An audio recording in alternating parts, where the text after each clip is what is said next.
29 তারিখে ভোট, আর আমাদের কিন্তু বেরিয়ে যেতে হয়েছিল 28 তারিখ সকালবেলায়।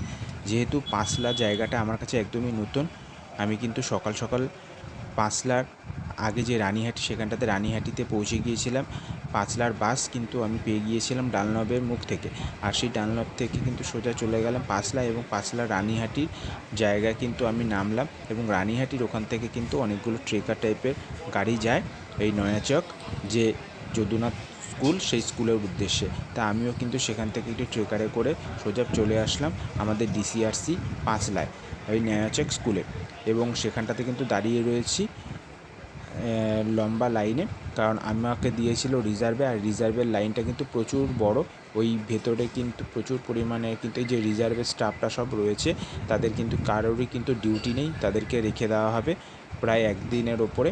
তা আমিও কিন্তু রিজার্ভের লাইনেই যেহেতু রয়েছি, কিন্তু আমার উদ্দেশ্য হচ্ছে যে করে হোক একটি ডিউটি সেখান থেকে কিন্তু নেওয়া, কারণ এইখানটাতে সারাদিন বসে থাকার মতন কিন্তু ধৈর্য আমার কাছে নেই। তা যে করে হোক একটা ডিউটি নিয়ে ভোট করার উদ্দেশ্যে আমাকে বেরোতে হবে। তাই আমিও কিন্তু নাম লিখিয়ে সেখানটাতে কিন্তু বসে রয়েছি। আমার নাম্বার যেহেতু 16 নম্বরে, তাই কখন নাম ডাকবে, যদি কারোর সাথে যদি আমি ট্যাগ হতে পারি তার জন্য। এবং কিছুক্ষণ পরে কিন্তু আমার নাম্বারটা আসে, প্রায় বেলা 3টে বেজে যায়।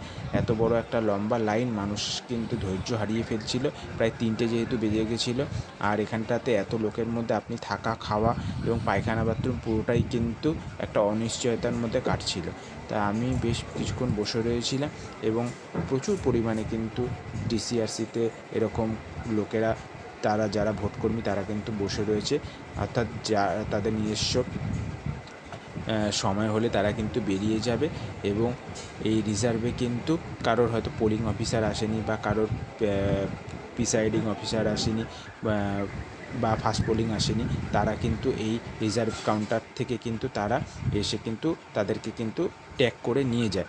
তা এরকম আমিও কিন্তু কাগজ জমা দিয়েছিলাম, এবং আমার নাম যখন ডাকা হলো তখন আমি কিন্তু গেলাম, এবং একটি টিমের সাথে আমি কিন্তু নিজেকে সংযোগ করার সেই সৌভাগ্যটা আমি পেলাম, এবং সেখান থেকে কিন্তু বেরিয়ে আসলাম। এবং যেহেতু রিজার্ভে ফুল টাকা আপনাকে দেওয়া হয় না, অন্তত কিছু টাকা আটকে রেখে দেওয়া হয়, সেই টাকাটা কিন্তু আপনাকে তুলে তারপরে কিন্তু আপনি ডিউটির উদ্দেশ্যে রওনা দেবেন।